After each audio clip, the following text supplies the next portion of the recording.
Class, welcome back बच्चों। लो प्यारे बच्चों, स्टार्ट करते हैं नया लेक्चर। सर मैंने बता दिया था स्ट्रेंथ आज कम ही रहेगी, मुझे बता दिया कुछ स्कूल्स के एग्जाम है, ठीक है। पर इस बात से आपको कोई फर्क नहीं पड़ना चाहिए क्योंकि टॉपिक मैंने बहुत इंपॉर्टेंट कराना है, बहुत ज़्यादा इंपॉर्टेंट टॉपिक। और तैयार रहना, जस्ट हाफ ईयरली एग्जाम में आप अपियर होगे ना बेटा, वो उसमें देखने को मिलेगा 1000%, ठीक है जी। टॉपिक बहुत इंपॉर्टेंट है, सब आराम से समझेंगे, टाइम लगाएंगे बेटा इस टॉपिक पे। बेटा मैं आपसे बात करने जा रहा हूँ टाइप्स ऑफ कंपनी पर, कि कंपनी के कितने टाइप्स होते हैं, ठीक है जी। लोग हैं समझते हैं बेटा। बाबू दो तरीके की कंपनी है, वैसे मैं तीसरे तरीके की कंपनी भी बताऊंगा बेटा किसी और चैप्टर में। बाबू सबसे पहले समझो दो तरीके की कंपनी है, one is public company and other one is private company. लो प्यारे बच्चों समझते हैं इसका नाम प्राइवेट कंपनी और पब्लिक कंपनी क्यों पड़ा। बाबू और पता कैसे लगेगा कि कोई कंपनी प्राइवेट कंपनी है या पब्लिक कंपनी? बेटा मैं सबसे पहले ना अपने अकॉर्डिंग कुछ बात बताता हूँ, अगर कहीं मैं बोल ही करूँ। बाबू सबसे पहले मैं अपने अकॉर्डिंग एक बात बता रहा हूँ आपको कि प्राइवेट कंपनी को ना मैं कभी कंपनी बोलता ही नहीं, और आप भी अगर मेरी तरीके से ध्यान रखोगे ना कभी जिंदगी में बोलोगे नहीं, हम इसे कंपनी नहीं बोलेंगे कभी भी, मैं बोलता ही नहीं उसको कंपनी। बेटा मेरी नजर में ये पता क्या है, mayor extension of partnership form. क्या बोल रहा हूं मैं इसको? Mayor extension of partnership form. मेरी नजर में सिर्फ ये पार्टनरशिप का एक्सटेंशन है। मैं इसे पार्टनरशिप का एक्सटेंशन क्यों बोल रहा हूं? बेटा पार्टनरशिप फॉर्म में ना मिनिमम नंबर ऑफ मेंबर 2 होते थे, याद है, और मैक्सिमम 50, ठीक है। सर प्राइवेट कंपनी में भी मिनिमम कितने मेंबर चाहिए? 2, और मैक्सिमम इट मे बी 200। कम से कम 2, ज्यादा से ज्यादा कितने हो सकते हैं? 200। वहां कम से कम 2, ज्यादा से ज्यादा 50। यानी कि अगर 50 से ज्यादा लोगों ने पार्टनरशिप करनी हो तो वहां पार्टनरशिप में तो कोई रूल ही नहीं है 50 से ज्यादा का, तो आपको क्या करना चाहिए? आप प्राइवेट कंपनी बना देते हो। समझ में आ रही है बात? मैं क्या बोल रहा हूँ इसको, mayor extension of partnership form. आपको छोड़ने मेरी नजर में पार्टनरशिप फॉर्म का बस थोड़ा सा एक्सटेंशन हो, क्यों नहीं हो कंपनी में बताऊंगा। इधर देखना सर, पब्लिक कंपनी बेटा minimum number of members 7। Minimum कितने लोग हो सकते हैं? कम से कम 7 लोग चाहिए ही चाहिए, and maximum it may be goes up to unlimited. Sir maximum member की मैं बहुत दिनों से बोलता आ रहा हूँ, कंपनी में मैक्सिमम नंबर ऑफ मेंबर की कोई लिमिट नहीं होती। रिलायंस में 14 लाख है, लिमिट होती नहीं है। करोड़ लोग भी मेंबर हो सकते हैं, 10 करोड़ भी हो सकते हैं, 100 करोड़ भी हो सकते हैं, कोई लिमिट नहीं है। पब्लिक कंपनी का तो सरकारी कंपनी हो। हाँ क्वेश्चन उठा सर, आंसर अभी करता हूँ। वासु ने क्वेश्चन करा पब्लिक कंपनी को तो सरकारी कंपनी बोलते हैं, नहीं बेटा, हर जगह पब्लिक का मतलब सरकार नहीं होती। जैसे कि बेटा आप बचपन से पढ़ते आ रहे होंगे एक term public sector undertaking, PSUs, तो वहां आपको समझ में आता है कि यार पब्लिक वर्ड लगा है तो वहां वो सरकार ही है। नहीं बेटा, हर जगह पब्लिक का मतलब सरकार नहीं होता, ठीक है ना। अगर गवर्नमेंट की कोई कंपनी है तो उसको थर्ड चैप्टर में आपको पता लगेगा, उसे हम प्यार से बोलते हैं गवर्नमेंट कंपनी, ठीक है। आपको बताऊं मैंने जब चैप्टर 2 शुरू किया था तो कैसे बताया था? मैंने आपको बोला कि चैप्टर 1 में हमने बिजनेस के बारे में पढ़ा, बिजनेस प्राइवेट सेक्टर भी कर सकता है, बिजनेस सरकार भी कर सकती है, ठीक है। जब सरकार बिजनेस करती है तो कितने तरीके से करती है? 3 तरीके से करती है, चैप्टर 3 में पढ़ाऊंगा। और जब प्राइवेट सेक्टर बिजनेस करता है कितने तरीके से करता है? 5 तरीके से कराता है, चैप्टर 2 में पढ़ाऊंगा। सरकार कंपनी बना सकती है लेकिन उसको गवर्नमेंट कंपनी कहते हैं, वो चैप्टर 3 में पढ़ाऊंगा मैं आपको बात। यहाँ पब्लिक कंपनी का मतलब सरकारी कंपनी नहीं है, क्लियर है बात? पब्लिक कंपनी का नाम पब्लिक कंपनी क्यों पड़ा, अभी 1 मिनट में पता लग जाता है आपको। लो प्यारे बच्चों, सर पहला बेसिस ऑफ डिफरेंस याद रहेगा? हाँ जी, पब्लिक कंपनी में कितने लोग? कम से कम 7, और मैक्सिमम अनलिमिटेड। प्राइवेट कंपनी में कम से कम कितने लोग और ज्यादा से ज्यादा 200, ठीक है बाबू। कम से कम कितने डायरेक्टर? सर कम से कम 2 डायरेक्टर। और बाबू कम से कम कितने डायरेक्टर? कम से कम 3 डायरेक्टर। बेटा प्राइवेट कंपनी ना ज्यादातर एक ही परिवार के मेंबर बना देते हैं। इधर देखते रहना बेटा, मैं काम की बात बोलूंगा, मैंने कोई नोट्स नहीं खुलवाए, कहानी आपको कोई नोट्स नहीं, आप सामने देखते रहेंगे। सर प्राइवेट कंपनी ज्यादातर कौन बनाता है पता है क्या? एक ही परिवार के लोग। ठीक है जी बाबू, क्यों बनाते हैं आइडिया देता हूं। बेटा सरकार ना ज्यादातर अपने कॉन्ट्रैक्ट किसको देती है बेटा? कंपनीज को देती है। सरकार कहती है मेरा ये ठेका उठाना है, कंपनी होनी चाहिए ठेका दे दूंगी। सोल राइटर को ठेका नहीं देते हम, पार्टनरशिप को हम ठेका नहीं देते, हमें नहीं पता कब बंद हो जाए, तुम्हारी लड़ाई हो जाए, हम ऐसे ठेका नहीं देते, हम कंपनियों को ठेका देते हैं। अब बाबू कंपनी ने अगर सरकार का कोई कॉन्ट्रैक्ट लेना है तो कंपनी तो चाहिए ही ना। आपने क्या किया? आप थे सोल राइटरशिप फॉर्म, घर के 2-3 मेंबर बने, उठाकर प्राइवेट कंपनी बनाई और सरकार के ठेके लेने शुरू कर दिए। या क्योंकि लोन भी आसानी से कंपनी को होता है, क्योंकि उसकी अनलिमिटेड लाइफ होती है, तो इस वजह से आपने क्या करा? कंपनी बनानी शुरू कर दी कि लोन लेकर काम चल जाएगा। अब बाबू एक ही परिवार के 2 लोग मिले, सब सामने देखना, 2 लोग मिले, मान लो फ्यूचर में आपका कंपनी बनाने का मूड है, आप और आपके फादर 2 मेंबर हो गए, 2 मेंबर बने, प्राइवेट कंपनी बना ली, 2 के 2 मेंबर यही दोनों डायरेक्टर बन गए, कंपनी बन गई। जो 2 मेंबर है वही दोनों डायरेक्टर बन गए, आपस में अपॉइंट हो गए, कंपनी बन गई। सरकार का काम आ सकता है, इजीली आ सकता है, लोन हो सकता है, बड़ा इजीली हो सकता है। समझ में आ रही है अभी तक बात? ठीक है जी। वैसे कैसे पता लगेगा कि कोई कंपनी प्राइवेट लिमिटेड है या कोई कंपनी पब्लिक है? बाबू जब भी कंपनी के सामने सिर्फ वर्ड लिखा हो एलटीडी, एलटीडी वर्ड मतलब लिमिटेड के लिए लिखा है, तो समझ जाना है कि पब्लिक कंपनी है। और अगर किसी कंपनी के सामने वर्ड लिखा हो पीपीटी एलटीडी, तो समझ जाना है बच्चों की ये प्राइवेट कंपनी। आज तक आपने नोटिस नहीं किया होगा तो ये कभी पता ही नहीं है, लिटिल नॉलेज है। आज बेटा नॉलेज बढ़ रही है, नोटिस कर लेना। एक काम कर लेना, 500 रुपए मेरे लिए खर्च लेना, हल्दीराम का कोई भी पैकेट खरीद लेना, कोई भी बाहर जाते हैं, और पीछे उठा कर नाम पढ़ लेना क्या लिखा है, और मुझे बता देना कि वो कौन सी कंपनी है, प्राइवेट है या पब्लिक है। मैं आपसे एक्सपेक्ट कर रहा हूँ कितना काम कर दोगे मेरे लिए आज। 4 जने मिलकर खरीद लेना एक पैकेट, बस सवा रुपए डाल के। ठीक है जी। मुझे आंसर चाहिए आज कि वो प्राइवेट कंपनी है या पब्लिक कंपनी। कोई दिक्कत कोई परेशानी तो नहीं? इधर देखना मेरी तरफ, सामने देखते रहो। सर क्या पहचान है पब्लिक कंपनी की और प्राइवेट कंपनी की, फटाफट से बताओ। सर क्या लिखा होगा यहाँ पर? कंपनी के नाम के आगे क्या लिखा होगा? एलटीडी। एलटीडी का मतलब है लिमिटेड। और बाबू यहाँ क्या लिखा होगा? पीवीटी एलटीडी मतलब प्राइवेट लिमिटेड। ठीक है जी। कितने मेंबर? 7, मैक्सिमम अनलिमिटेड, कम से कम 2, मैक्सिमम 200। कितने डायरेक्टर? कम से कम 3, कम से कम मिनिमम नंबर ऑफ डायरेक्टर 3 है। As per companies act maximum 12 हो सकते हैं। आपको लिखना नहीं है, मैं सिर्फ नॉलेज दे रहा हूँ क्योंकि आपके कोर्स का पार्ट नहीं है। मैक्सिमम मिनिमम कितने डायरेक्टर? 3। मिनिमम कितने डायरेक्टर? 2 ही मेंबर बने, उन्हीं दोनों ने अपने आप को डायरेक्टर बना लिया और धंधा चल रहा है। ठीक है जी। समझ में आ रहा है प्राइवेट लिमिटेड कौन बनाता है? घर वाले मिलकर। सर इसको प्राइवेट कंपनी क्यों बोला गया? अब मैं मुद्दे पे आ रहा हूं। बेटा ऐसी कंपनी कभी भी पब्लिक को शेयर इशू नहीं कर सकती, तभी तो मैं इसको पार्टनरशिप फर्म बोलता हूं, mayor extension of partnership firm. तुम शेयर ही नहीं इशू कर सकते, कंपनी का जो मेन काम है। आप पब्लिक को शेयर बेच ही नहीं सकते। You can't invite public to subscribe its shares. तो बाबू ये कैसे चलती होगी जब पब्लिक को शेयर नहीं बेच सकते? प्राइवेट फंड पे, तभी तो नाम है प्राइवेट कंपनी। यानी कि एक ही परिवार के 2 मेंबर जुड़े, कंपनी बनाई, दोनों डायरेक्टर बन गए, पैसा कहां से आया? दोनों ही डालो। पब्लिक को शेयर नहीं बेच सकते, प्राइवेट फंड पे चलती है कंपनी, इसलिए क्या नाम पड़ा? Private company. समझ रहा?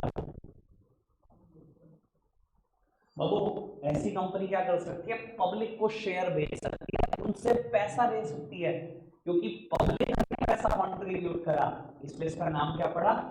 Public company. पब्लिक कंपनी का मतलब सरकारी कंपनी नहीं है। क्लियर हो गई बात? समझ में आई बात? बाबू एक और बेसिस देखो, कोई भी रेफरेंस बिना बेसिस को लिखना, बेसिस पे लिखा होगा आपने minimum maximum number of member 7 और अनलिमिटेड 2 और 200, मिनिमम नंबर ऑफ डायरेक्टर 3 और या 2। बाबू ये लो बेसिस भी बोलिए मेरे कहते ही लो। तीसरा बेसिस ये लिखा होगा invitation to public to subscribe to share, public company में लिखा होगा can invite the public to subscribe its shares और डिबेंचर, पब्लिक को इनवाइट कर सकते हो मेरे शेयर मेरे डिबेंचर खरीदो। प्राइवेट कंपनी इनवाइट नहीं कर सकती, पर नाम है प्राइवेट कंपनी, प्राइवेट फंड पे चल रही है, नाम है पब्लिक कंपनी, पब्लिक के पैसों पे चल रही है। कोई दिक्कत कोई परेशानी तो नहीं बाबू। फोर्थ बेसिस बेटा इंडेक्स ऑफ मेंबर, इधर देखना बाबू, private company index of member नहीं बनाती। आपने अपनी कॉपी में कभी ना कभी कोई ना कोई प्रोजेक्ट फाइल सबमिट की होगी बेटा, इंडेक्स बनाए कि पहले पेज पे ये है, दूसरे पेज पे है, तीसरे पेज पे है। सर कंपनी के लिए भी होता है कि आप इंडेक्स ऑफ मेंबर बनाना चाहते हो या नहीं बनाना चाहते। सर प्राइवेट कंपनियां इंडेक्स ऑफ मेंबर नहीं बनाती, क्या करे इंडेक्स ऑफ मेंबर बनाते। बाबू इंडेक्स ऑफ मेंबर में क्या लिखोगे कि किसी का का नाम क्या और एड्रेस क्या है। बाबू क्योंकि घर वालों की कंपनी है, आपस में एक दूसरे का नाम और एड्रेस नहीं जानते क्या? जानते हो कि नहीं जानते? दो दोस्तों ने मिलकर कंपनी बना ली, नाम और एड्रेस नहीं जानते, जानते हो ना? इंडेक्स ऑफ मेंबर बना के क्या करोगे? सर यहाँ इधर देखना, इंडेक्स ऑफ मेंबर बनाना पड़ेगा, सबका नाम सबका एड्रेस लिखना पड़ेगा बेटा। Maximum number of member unlimited है, रिलायंस में 14 लाख मेंबर है, सबके नाम सबके एड्रेस पता होंगे किसी एक भी आदमी को? इंडेक्स ऑफ मेंबर बनाना पड़ेगा कि नहीं, खुद सोचो। जितनी भी कंपनी मार्केट में शेयर इशू करती है सब पब्लिक कंपनी होती है। जब आप मार्केट में शेयर इशू करते हो कोई भी शेयर खरीद के चल देता होगा, उसका नाम एड्रेस चाहिए होगा कि नहीं चाहिए होगा, खुद बताओ। समझ में आ रहा है लॉजिक? हर चीज लॉजिक पे पक्का से आगे बढ़ाएं बात को। 4 बेसिस बता दिए मैंने, minimum maximum number of member, minimum number of director, public को इनवाइट कर सकते हो शेयर के लिए नहीं, इंडेक्स ऑफ मेंबर, कोई दिक्कत तो नहीं। सर 5वां बेसिस ट्रांसफर ऑफ शेयर्स, इधर देखना सर, ऐसी कंपनी का शेयर फ्री ट्रांसफर जब मर्जी बेच के निकल जाओ। आपने पब्लिक कंपनी में इन्वेस्ट किया, शेयर मार्केट में शेयर बिकते हैं, जब मर्जी बेचो निकल जाओ, कोई दूसरा आ जाएगा आपकी, 1 मिनट में शेयर बिक सकता है। याद है बेटा ये एडवांटेज में भी आया था हेडिंग, एडवांटेज में भी तो हेडिंग आई थी ट्रांसफर ऑफ इंटरेस्ट, और जब मैंने कहा था इंटरेस्ट है कभी अपना फाइनेंशियल इंटरेस्ट ट्रांसफर करके निकल जाओगे। सर प्राइवेट कंपनी में इन्वेस्ट किया है, आपके और आपके दोस्त ने मिलकर बेटा कंपनी शुरू कर दी, दोनों ने 50-50 लाख रुपए लगाए हैं। सर किसको बेचोगे शेयर, कौन आके आपकी जगह फंसेगा? शायद बहुत मुश्किल होगा ना। दिखाई दे रहा है रेस्ट्रिक्शन है यहाँ शेयर ट्रांसफर करने पे, पता नहीं कैसे ट्रांसफर होंगे, किसको बेचोगे, किसको फंसाओगे कि मेरी जगह आके तो बच जाए कंपनी। यहाँ तो 1 मिनट में शेयर बिक जाएगा, शेयर मार्केट में बिकते हैं, किसी भी पब्लिक को बेच लो, किसी भी पब्लिक को, यहाँ तो किसी भी पब्लिक को बेच ही नहीं सकते। समझ में आ रही बात? अब आपको ये भी समझ में आ जाना चाहिए, मैं इसको ये क्यों बोलता हूँ mayor extension of partnership form, या पार्टनरशिप फॉर्म का एक्सटेंशन क्यों? क्योंकि कंपनी वाला एक गुण तो है नहीं आपके अंदर, ना आप शेयर इशू कर सकते, ना आप शेयर को फ्रीली ट्रांसफर कर सकते, ना आप इंडेक्स ऑफ मेंबर बनाते हो, ना आपके maximum number of member unlimited है, कुछ है ही नहीं। कंपनी वाला कोई गुण है जो मैं कंपनी बोलूं? कंपनी का मेन गुण होता है शेयर इशू करना, है आपके पास वो गुण? क्लियर है बात? बहु ये डिफरेंस ना मुझे बाय हार्ट लर्न चाहिए, क्योंकि मैंने चैप्टर नंबर 7 शुरू कराना है इसके तुरंत बाद, formation of a company. Company याद रहेगा तो फॉर्मेशन ऑफ कंपनी सिखाऊंगा कि कंपनी बनती है, ठीक है जी। बस बहुत जल्दी दिन आ रहे हैं सुनने वाले आपसे, ठीक है। एक नया टॉपिक स्टार्ट करो, फैमिली बिजनेस, फैमिली बिजनेस। आराम से बात को समझते हैं बेटा। कुछ लोग इसे बोलते हैं बेटा जॉइंट इन दो फैमिली बिजनेस, एनसीईआरटी होती है, जब आप हायर लेवल पे जाते हो पे HUF, क्या नाम आता है? HUF, इसका बोलते हैं हिंदू अनडिवाइडेड, क्या बोलते हैं बेटा? Hindu undivided family business. इधर देखना सर, जैसे कि नाम से समझ में आ रहा है बेटा, ये सिर्फ हिंदू फैमिली ही फॉर्म कर सकती है। नाम से समझ में आ रहा है बेटा, वो सिर्फ हिंदू फैमिली ही फॉर्म कर सकती हैं बेटा। And business organization is governed by a law, जिसको हम बोलते हैं हिंदू लॉ या हिंदू सक्सेशन एक्ट 1956। या तो क्या, तो हिंदू लॉ से गवर्न होती है, यहाँ बोलते हैं हिंदू सक्सेशन एक्ट 1956। बाबू ऐसे बिजनेस कैसे होते हैं, देखने में कैसे होते हैं बाबू, मैं समझाने की कोशिश कर रहा हूँ। एक ठीक है, उसके बेटा एक का नाम है डी और एक का नाम है सी, ठीक है बेटा। हो गया, इसकी डेथ हो गई, और ये फर्दर दो बेटे और हैं, डी और ई, एफ और जी। इन्होंने डिसाइड करा कि हम ना ज्वाइंट फैमिली नहीं रहते हैं, ठीक है, अलग नहीं, और इन्होंने बेटा एक बिजनेस शुरू कर दिया। मान लो बेटा ये एक रेस्टोरेंट ऑपरेटर है, जो रेस्टोरेंट 18 घंटे खुलता है, 6 के 6 जने बेटा ड्यूटी बांट करके 3-3 घंटे ड्यूटी दे देते हैं, ठीक है, 18 घंटे बिजनेस चला रहे। Sir joint Hindu family business करने के लिए ना आपको ना 2 चीजें चाहिए बस। एक तो बेटा पूर्वजों की प्रॉपर्टी पड़ी हो, एंसेस्टर्स की कोई प्रॉपर्टी हो, ठीक है, वो होगी, फैमिली का कुछ ना कुछ तो बिजनेस होगा। दूसरा बेटा कम से कम 2 लोग हो। अगर एक आदमी धंधा करेगा तो कोई नहीं करेगा, कहेगा ज्वाइंट हिंदू फैमिली बिजनेस है, सब कहेंगे सोल प्रोप्राइटर है। कम से कम कितने लोग चाहिए? 2 लोग चाहिए। और बेटा एक और रिक्वायरमेंट है, वो क्या है? एंसेस्टर्स प्रॉपर्टी, पूर्वजों की प्रॉपर्टी बड़ी, ठीक है जी, कोई ना कोई तो छोड़ के गए होगा कुछ ना कुछ, ठीक है जी, समझ में आ रही है बात? सर HUF में 3 सक्सेसिव जनरेशन के लोग मेंबर हो सकते हैं, 3 जनरेशन के लोग मेंबर हो सकते हैं। अगर मैं बोलूं बेटा तो बेटा ये तीनों जनरेशन के लोग मेंबर हो सकते हैं, यानी टोटल नंबर ऑफ मेंबर यहाँ कितने हो जाएंगे? 7। कोई दिक्कत कोई परेशानी तो? अभी तक जितनी भी बात हो रही समझ में आ रही है? और वो कौन फॉर्म कर सकता है? सिर्फ हिंदू फैमिलीज, ठीक है जी। किस लॉ से गवर्न है? हिंदू लॉ से गवर्न है, या कह लो हिंदू सक्सेशन एक्ट 1956 से गवर्न है, ठीक है जी। कितनी जनरेशन के लोग मेंबर? 3 जनरेशन के लोग मेंबर। समझ में आ रही है तक बात? कोई दिक्कत कोई परेशानी तो नहीं? जो बेटा फैमिली में एल्डेस्ट मेंबर है, तो सबसे बड़ा मेंबर है बीच में बेटा, उसको बोला जाता है कर्ता। It is a Hindi word, ऐसे ही याद रखना, हिंदू में लिखा हुआ है, ठीक है। क्या बोलते हैं बेटा? कर्ता ऑफ द फैमिली, ठीक है ना, ये कर्ता करता है फैमिली के साथ। तो सबसे एल्डेस्ट मेंबर उसको क्या बोलते हैं? कर्ता ऑफ द फैमिली। कोई दिक्कत कोई परेशानी तो? समझ में आ रही बात? और रेस्ट सारे के सारे मेंबर्स को पता है क्या बोलते हैं? को पार्टनर्स। क्या बोलते हैं? को पार्टनर्स। को पार्टनर नहीं बोल रहा मैं, ये इंग्लिश वर्ड है, ऐसे ही बोलना है, को पार्टनर्स, को पार्टनर्स, ठीक है। Eldest member of the family is known as karta बाबू, और रेस्ट सभी मेंबर को हम क्या बोलेंगे? को पार्टनर्स। समझ में आ रही है अभी तक सारी बात? कोई दिक्कत कोई परेशानी तो नहीं बाबू? अगर मान लो इस फैमिली के पास एक प्रॉपर्टी है, वो 35 लाख रुपए की है, सब सामने देखते हैं बेटा।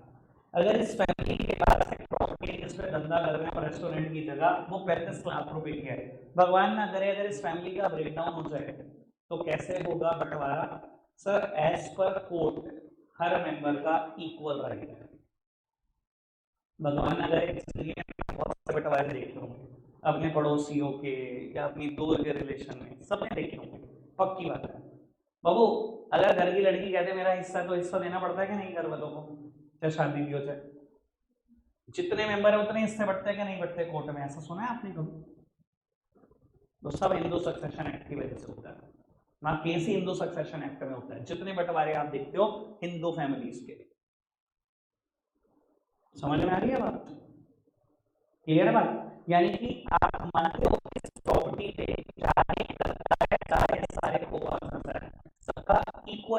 पार्टनरशिप राइट है, यानी कि कल को अगर बंटवारा हो जाए तो 5-5 लाख रुपए सबको मिल जाएंगे और कुछ नहीं होगा। कोई दिक्कत कोई परेशानी तो नहीं, ठीक है। Eldest member of the family is known as, rest सभी मेंबर को क्या बोलेंगे, प्रॉपर्टी हिस्सा किसका है, सबका बिल्कुल बराबर, ठीक है। लेकिन क्या पार्टीशन हो रहा है, बिजनेस चल रहा है, तो डिसीजन मेकिंग सिर्फ की होती है।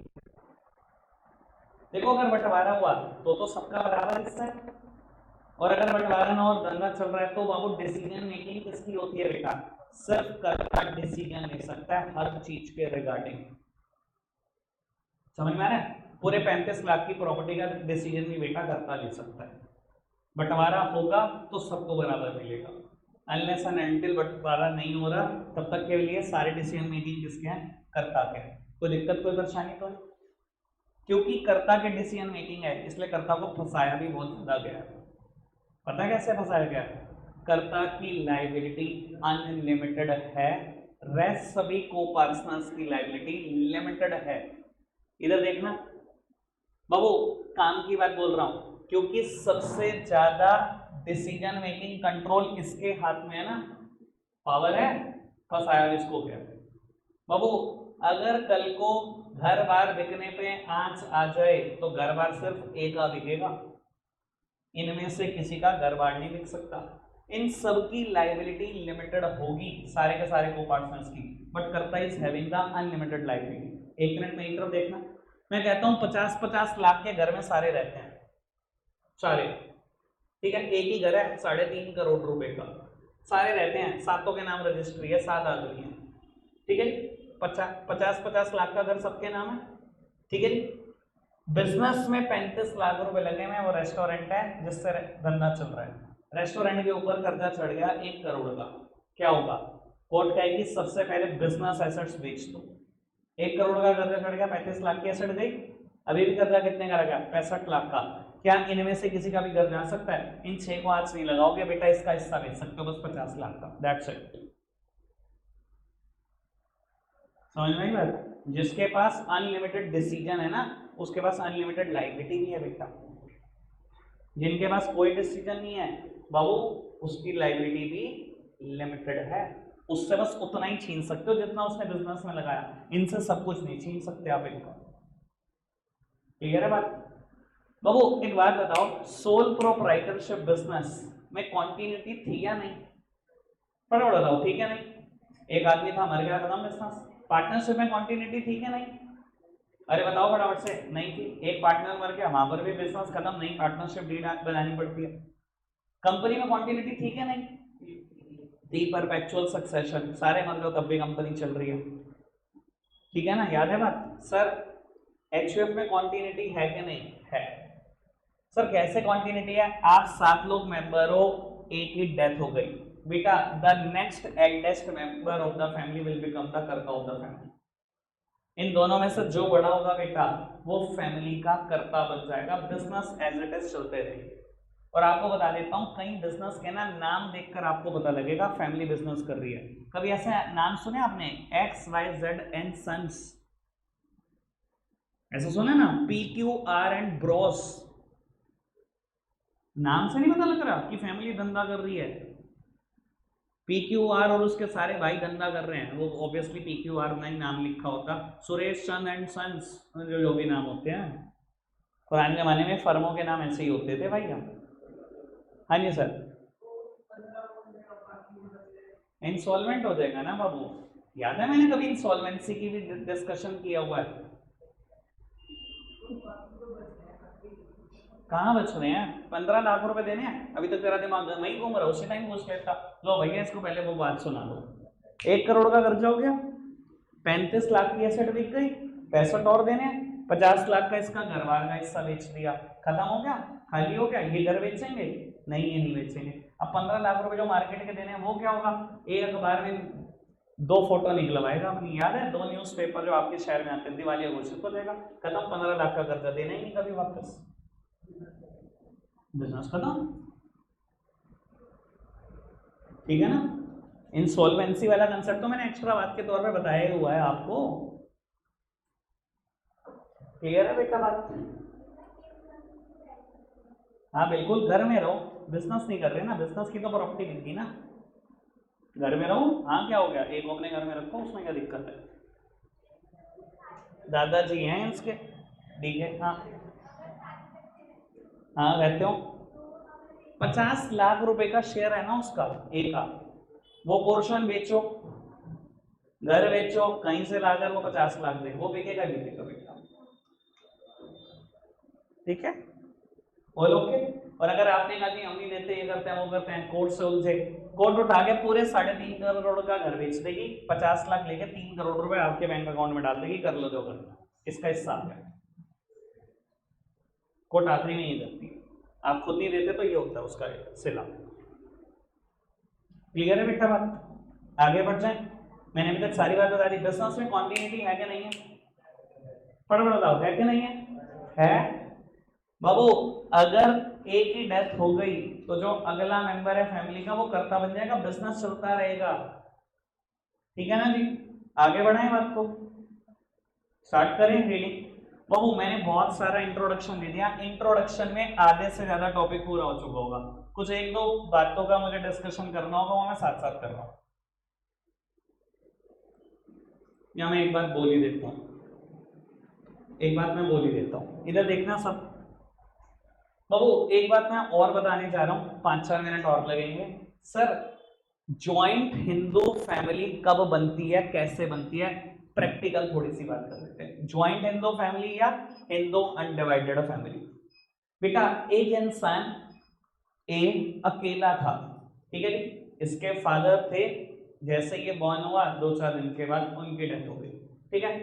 बाबू इसने एज अटेन करी आज 30, और इसके घर आज एक बेटे का जन्म हुआ है बेटा, जिसका नाम है बी। सर आज से ही आपने कुछ नहीं करना, जो आपका बिजनेस सोल प्रोवाइडरशिप का था ना, ऑटोमेटिकली कन्वर्ट हो जाएगा एचयूएफ में, कुछ भी ना करो आप तब भी हो जाएगा। आपके बिजनेस को क्या बोलेंगे? एचयूएफ का business, as per Hindu law.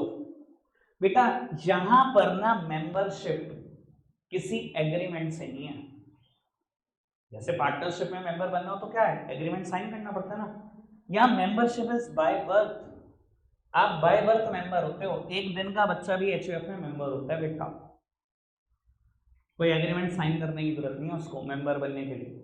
आपकी फैमिली में जन्म ले लिया, आपकी प्रॉपर्टी में बेटा आ गया एक और हिस्सेदार, सीधा सीधा,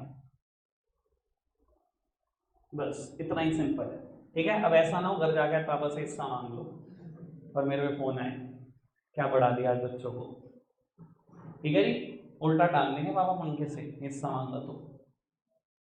क्लियर है बेटा बात? समझ में आ रही है? कह रहे हाँ ये समझ में आ रही है, हिस्सा मांगना आज। आओ लो बेटा पढ़ना शुरू करते हैं, joint Hindu family business. Sir एक काम करेंगे आप सब, फर्स्ट पैराग्राफ बिल्कुल पूरा पढ़ दो, एक एक बात जल्दी से, सब स्पीड बढ़ाकर पढ़ना, गर्मी कम लगेगी।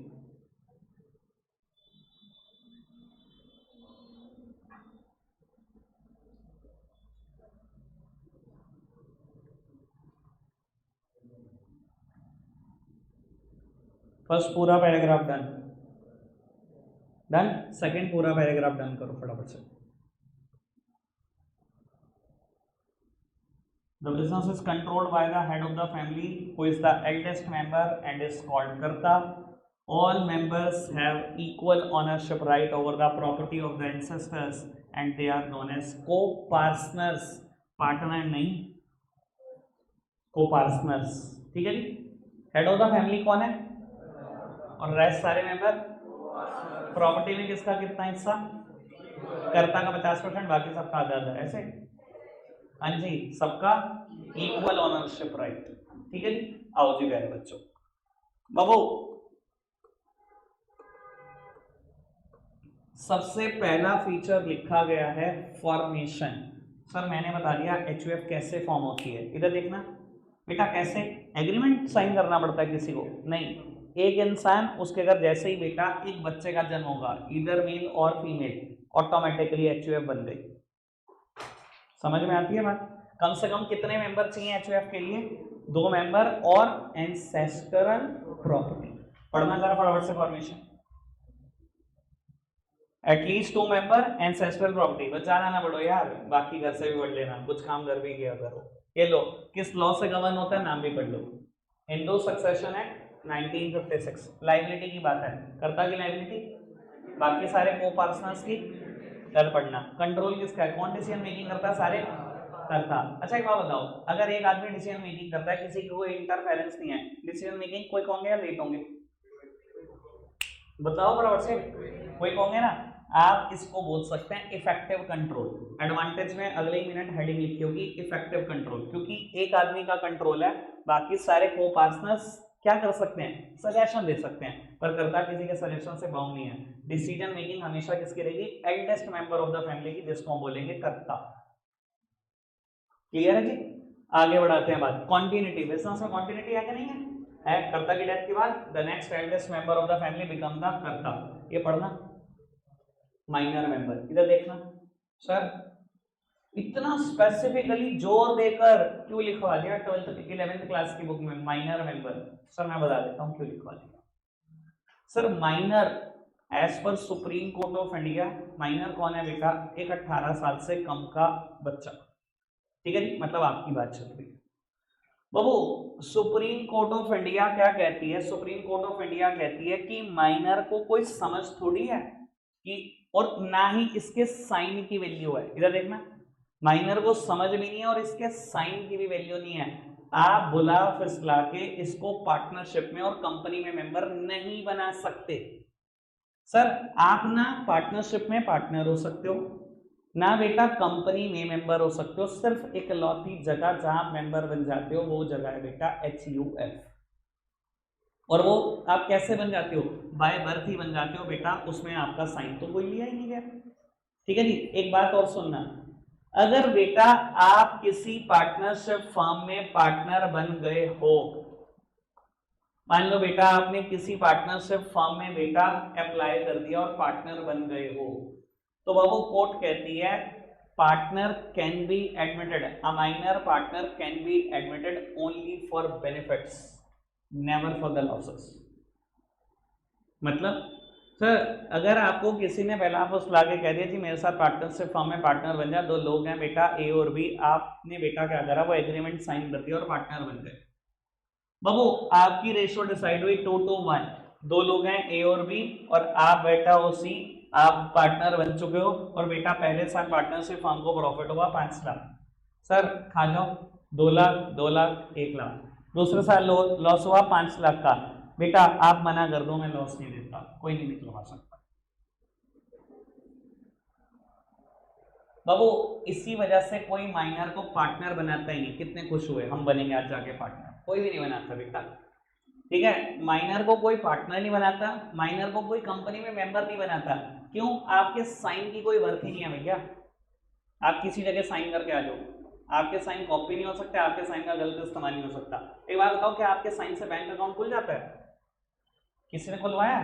स्टूडेंट अकाउंट भी खुलवाना हो ना, पेरेंट्स गारंटर होते हैं, पेरेंट्स के साइन होते हैं, पेरेंट्स का पैन कार्ड लगता है, आपके तो साइन की कोई वर्थ ही नहीं। तो आपको कहीं पर भी मेंबर नहीं बनाया जाता, इसलिए स्पेसिफिकली उसने जोर देकर बता दिया कि माइनर यहां पर मेंबर होते हैं। समझ में आया कि उसने जोर देकर क्यों बताया कि यहां माइनर मेंबर होते हैं? क्योंकि किसी भी जगह आप मेंबर नहीं होते। क्लियर है बात? आगे बढ़ जाए, चलो जी बाबू मेरिट्स का डिस्कशन करते हैं। सर मैंने पहले ही बोला था मेरिट आने वाली है बहुत जल्दी। इफेक्टिव कंट्रोल पढ़ानी। कॉन्टिन्यूड बिजनेस एक्जिस्टेंस, फीचर था कॉन्टिन्यूटी। कहता है बिजनेस कॉन्टिन्यू चलता रहता है, सबको पता है। कर्ता की डेथ के बाद अगला एल्डेस्ट मेंबर करता है। लिमिटेड लाइबिलिटी ऑफ मेंबर पढ़ा चुका, बिल्कुल नहीं पढ़ाना। Increase loyalty and cooperation, last heading merit की पढ़ा रहा हूं, फिर डिसएडवांटेज खत्म कर रहे हैं, पैक कर देंगे। ठीक है, कल कोऑपरेटिव सोसाइटी पैक चैप्टर खत्म, जैसा बताया गया था बेटा। ये क्या है? Increase loyalty and cooperation. कहता है सारे के सारे मेंबर ना लॉयल्टी से कोऑपरेशन से काम करते रहते हैं, एडवांटेज है। ऐसा क्यों बेटा? कहीं ना कहीं मैं आपको एक बात बताने की कोशिश करता हूं, आपके शहर में इस चीज का एग्जांपल भी है तो आपको बहुत अच्छा समझ में आएगा। इसको ना 2 तरीकों से समझाया जा सकता है। पहले मैं वही तरीका बताता हूं जो एनसीईआरटी लिखती है, फिर मैं एक अपना तरीका बताता हूं। कहीं ना कहीं बेटा आपकी बिजनेस में सक्सेस को ना फैमिली की प्राइड से जोड़ा जाता है। आप जितने ज्यादा सक्सेसफुल होते जाओगे ना बिजनेस में, उतना ज्यादा लिंक किया जाएगा कि आपकी फैमिली बहुत अच्छी है। इस वजह से भी ना बेटा सारे मेंबर ना लॉयल्टी से आगे बढ़ते हैं। 5 स्टार जनता वो तरक्की कर ली बिजनेस में, कभी भी बात उठेगी ना सब पता क्या कहेंगे, यार बहुत बढ़िया भाई है, कितना आराम से धंधा कर रहे हैं, घंटाघर दुकान भी चल रही है, कोट रोड दिल्ली रोड भी दुकान चल रही है, देहरादून भी संभाल रहे हैं, हरिद्वार भी संभाल रहे हैं, यार 4-5 जगह हाथ पैर फंसा लिए। तो हम क्या कर रहे हैं, उनकी बिजनेस की सक्सेस को ना फैमिली की प्राइड से तो लिंक कर रहे हैं कि यार क्या फैमिली है, दिख रहा है। अच्छा, अब ऐसे केसेस में हर मेंबर को लगता है कि यार क्रेडिट मुझे भी मिल रहा है, मुझे भी मिल रहा है, चल भाई चल, तो लड़ते भी नहीं हम, लॉयल्टी से कोऑपरेशन से एक दूसरे की सुन भी लेते हैं, चला जा रहा है धंधा भी, फैमिली भी चली जा रही है, यही तो होता है। दूसरी बात सर, मुझे लगता है कोऑपरेशन की ना एक और भी वजह है, वो वजह भी सुन लो, वो बात एनसीईआरटी नहीं लिखती, मुझे लगता है कि ये भी वजह है। वो कोऑपरेशन और लॉयल्टी पता है क्यों रहती है, कि क्योंकि ना हर मेंबर को पता होता है कि यार एक दिन करता मैंने भी तो बनना है। हर मेंबर को पता होता है यार, आज एक बात बताओ ईमानदारी से, आज 5 स्टार जनता की दुकान पे बेटा बंदे रिप्लेस होते रहते हैं, एक अंकल आते हैं, उनके भाई आते हैं, उनका बच्चा आता है, रिप्लेस होते रहते हैं। एक रेस्टोरेंट चल रहा है, 6 लोग आ रहे हैं, 6 के 6 लोग हैं। सर एक बात बताओ, अगर आज गले में 500 रुपए उठा भी लिए, चुपचाप जेब में डाल भी लिए, किसका नुकसान कर, अपना करा। आपको आज ये बात समझ नहीं आ रही होगी बेटा, ये जितने भी पैसे हैं आपका भी तो कंट्रोल आएगा जिस दिन आप करता होगे, आपकी भी तो प्रॉपर्टी बढ़ेगी किस दिन, सारी की सारी प्रॉपर्टी पे कंट्रोल किसका होगा, आपका, आप भी तो करता होगे। तो लोग इसलिए भी लॉयल्टी कोऑपरेशन दिखा देते हैं कि कल को मैंने भी तो करता बनना है, ये सारी प्रॉपर्टी सबके डिसीजन मैं ही तो लूंगा, सारे पैसों के कहाँ इन्वेस्ट करना है, कहाँ रखना है, कौन सा बैंक अकाउंट रखना है। आज अगर अपने गले में हाथ मार भी लोगे बेटा तो नुकसान अपना ही कर रहे हो। जब करता बनोगे तो 500 रुपए की प्रॉपर्टी कम होगी, वो जो आप नहीं खाई होगी। समझ में आ रही है बात, कोऑपरेशन की वजह समझ में आ रही है। चलो खैर बाबू, कोई नहीं, वैल्यू एक्सटेंड हो गया, 5-7 मिनट और लगेंगे। चलो एक काम करते हैं, लिमिटेशन छोड़ देते हैं, कल रखते हैं, आज के लिए इतना ही है प्यारे बच्चों, बाय बाय।